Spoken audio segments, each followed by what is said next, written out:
I was watching Dr. Pandit from another table, and it was so wonderful to see a vice chancellor, no less, taking notes when the other speakers were speaking. I think, you know what Professor Sahasrabuddhe said in the morning, that we're all lifelong learners. It really is true. I think it's wonderful to see teachers taking notes. It's usually the other way around. So thank you so much for joining us. Going back to your to your alma mater as Vice Chancellor, how does it feel, especially a university which has been so much in the news, and not necessarily for the right reasons? Right, yeah. Thank you so much, and I thank Kaveri and the New Indian Express for inviting me to this conclave. Chennai is my city. I'm so happy to be back here.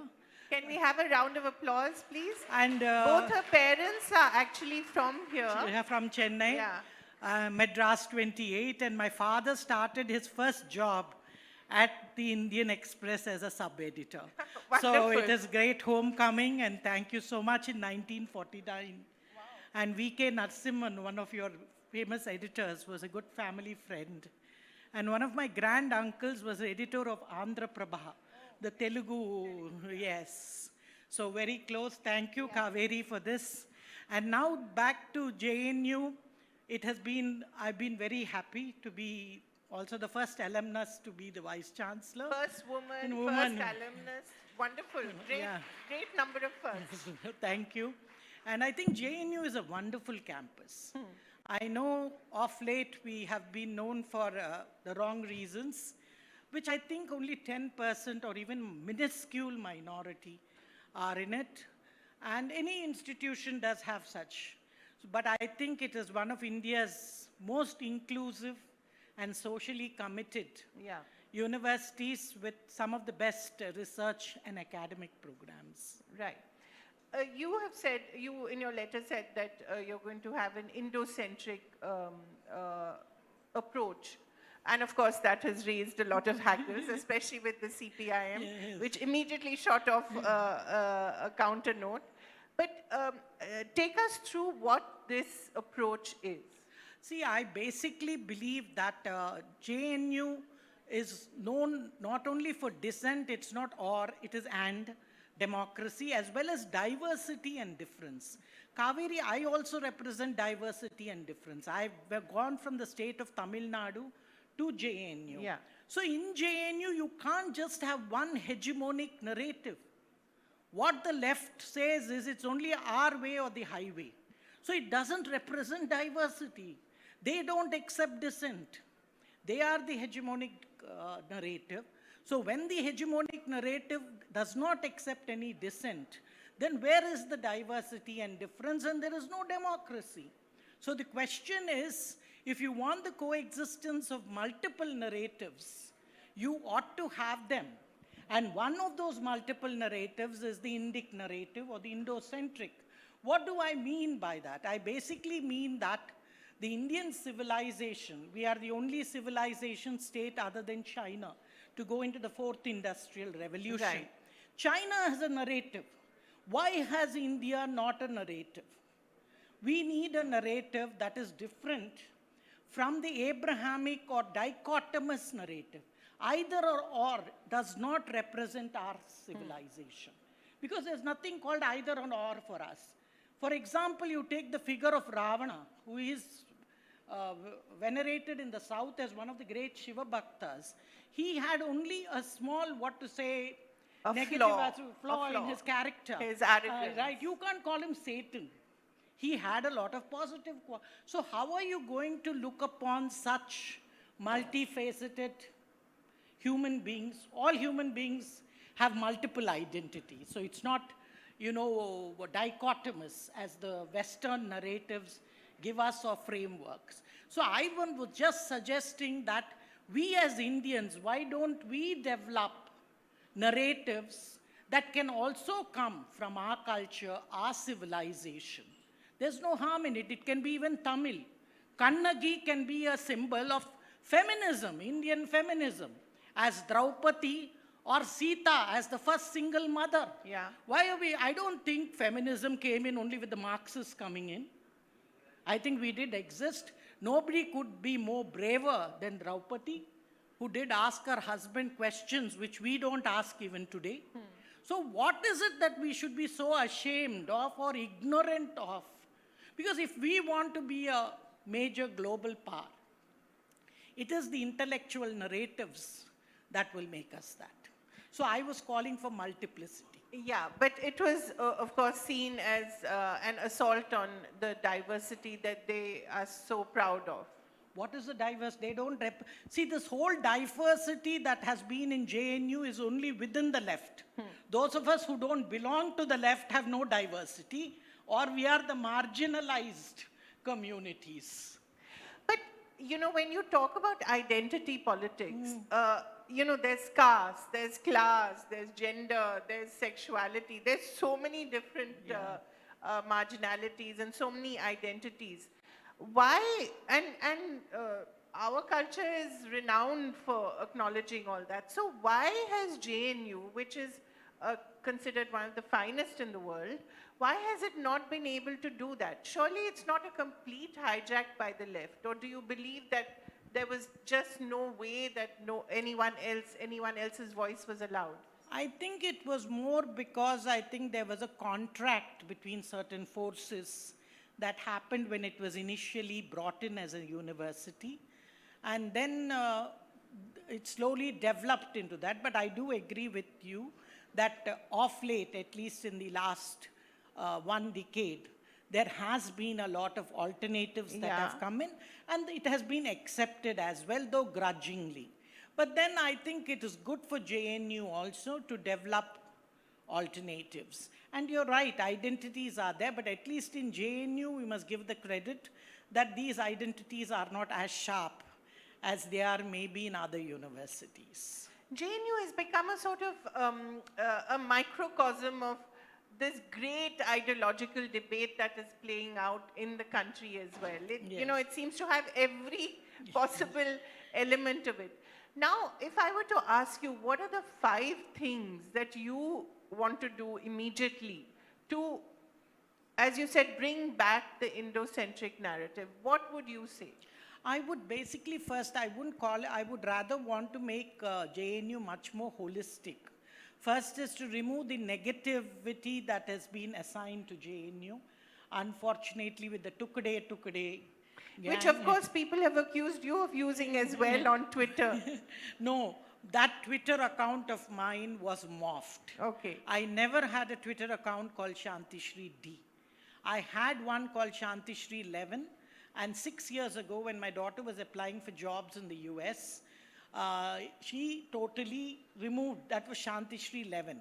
She removed it for you? you? Completely had, because she said, Mom, don't write political ideas, like, because even there the campuses are left. Right. And she didn't, because she said she wouldn't get a job. Okay. So it was totally removed. Right. This was morphed because one, I think it was constructed thinking that I was a Maharashtrian and this thing, because on Nathuram Godse and other things and me abusing minorities, never. I never did such things, and within 1 hour, my daughter complained. And it was done so strategically. The letter came out, and by the time I went to, take over as the Vice Chancellor, so I couldn't access Twitter because I was not on Twitter. But my daughter, being a cyber security engineer, helped me with this. Yes. So she did it, and she complained to Twitter, and within there was no blue mark also, meaning it was not a verified account. And I congratulate, people are very smart at conspiracies. I love it. And it was removed within an hour. Okay. You know that. So we can establish that it was not you. So let's go into a more constructive dialogue. What is it that you hope to Mainly, first, I want to make the campus much more student-centric. Right. I've been talking to students. I've been making surprise visits to the library. See, 80 to 90% of the students are not ideological. They're there to study. Yeah, they've come there to study. Many of them come from very marginalized backgrounds. So when I went to the library, the main demand was to increase the timing of we have a Gopalan canteen, which is one of our better canteens. So to increase it to 9 o'clock, which we did, it doesn't cost us any money. Then water, meaning mainly drinking water what to say, all our facilities are Right. very dirty and toilets Right. are miserable. Right. So these services we could do easily. We have done it. Then another major issue is infrastructure. Yeah. JNU has a major infrastructure issue, but we are trying to work out. The government has been extremely helpful. We have a financial deficit, so we'll have to work out with the ministry. The third is a lot of our recruitment has to take place. Both teachers and non-teaching staff, nearly 300 positions are vacant. 300? Yes, and 450 in the non-teaching. Okay. So I've started the procedure. I have no permanent registrar or a controller of examinations. So even those we have advertised. Right. So we are now going in very, aggressively for recruitment as well as promotions. Many of them are stagnating. So the second is that teachers should feel that the system is not stagnating them. Right, that there's some mobility for them. Yes. And third is basically to make the university much more holistic and vibrant. See, when we say we are diverse and different, I want different ideologies to exist. Whatever, everybody can have their ideologies. In India, as Amartya Sen said, we are the Argumentative. Indian, so everybody can have, there's no issue, but I want everybody to have it and the right to speak. And fourth is to make it a much better gender-sensitive campus. Especially, I want to help women's self-help groups to Right. run some of our dabas Right. and others, so that, and also gender equity. We have decided to have a gender development index for JNU. Okay. We have more than 50% women students this year than Really? male, yes. Well done. So that we want to see really that whether there is gender equity. Right. And we do have issues of many of our professors having issues with women students. So we want to work it out how we could create a better atmosphere. So that's a full Yes. stack of things to do. Yes. You're going to be very, very busy. Yes, and finally, we want to make our, graduates more employable. Yes. So skilling. Yeah. And whether we can have, collaborations with industry. Industry has several demands. Recently, we had a Taiwanese company wanted to teach about 2,000 mechanics and others whom they have employed to teach Mandarin, Taiwanese Mandarin. And JNU is the only university that has the resource. Right. So we've decided to run an evening certificate course online for them. Right. So you're taking a lot of initiatives. You Yes. have to. Otherwise JNU will continue to be just the repository of identity politics. Yes. What will you do about the political parties? They will not allow you to function, will No, they? they'll get Left and right. No, I think Kaveri, they'll get totally marginalized when the majority is with you. See, everybody wants things to go well. Yeah. All my 90% of the students want JNU to be what it is because, they need their employability. Yes. They don't want to be rejected as a university that, brings out people who... Exactly, which has with- happened. and There's yes. been a sort of a stigmatization of the stigmatization, university. yes. And students have really suffered as well. Very much. Yeah. And so I think the 10% who want to get into politics or who want to use this as a stepping board for getting into politics, they are a minority. And I think we should take them also. I've been talking to different groups. That is important, Yes. isn't it? Have you, because I think the sense was that the authorities are not in a mood to listen to us, that we've seen terrible violence as well. I mean, 2020, we all know those terrible scenes of, students and who knows who they were walking around with masks. What do you do with such a volatile situation? I think basically, because I'm a student of JNU, we have seen to it that we don't push it to that end. Yeah. I know that most students are hungry, so whenever they come to meet me, I've allowed accessibility to faculty and students to meet me anytime. And if there's something that is an emergency, so I always give them enough food to eat, samosa and tea. Half the revolution is gone.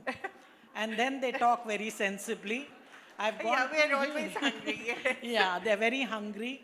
So I usually feed them first and then I talk to them. So you'll have to have a Ganga Dhaba, right? No, Ganga Dabba, or we have Aravali. I've Right. made a pantry next to my office Okay. where I do give them food, what to say, I treat them very well. In the Indian tradition of Right. Atiti Devo Bhava. Right. So the guests are students, so by the time they eat and then they drink their tea, they're much more cooler in the calmer. head. So that No, works. sometimes it is simple things that make a difference to students. I mean, what are they? 20 years old, 21 years old? Yes. I mean, where they come from all sorts of Yes. states and families. I mean, we've seen that. Yes. They have to be dealt with empathy, right? Yeah, very lot of empathy. And they also realize that there is no campus like JNU. Yeah. JNU is a sociological island. Yeah. It creates a delusion that everything is free. Yes. We charge 10 rupees and 20 rupees a semester. Wow. Still. And Isn't that terrific? I wish every university was like that. so I tell them, don't get bogged down by this delusion because Right. there's no free meal outside. Yeah. So you better get out of it and take it only a phase in your life. But that So, phase, of course, we know sometimes lasts for 10 years. No, now we have put in systems into the system where we do not allow people to stay in the hostel. We had recently had a student agitation, which we resolved, where we had a sit-in one of the schools to, start offline classes. Right. We said only 50% can be taken in. Right. So we formed a committee of faculty who went and spoke to the students. Right. And the students agreed and they called off the agitation without any problem. So I think talking ends up in resolving. Right. So we've talked about students, faculty. They can be as difficult and as tempestuous and as mercurial. They don't like attendance. They don't like to be asked questions if they want to go abroad for something. I mean, they have all sorts of demands, and they are, after all, scholars. You have to respect that. How are you handling them? See, we have two major teachers' unions. Yeah. So I've told them that I don't recognize either. Come in as faculty, we will talk and resolve.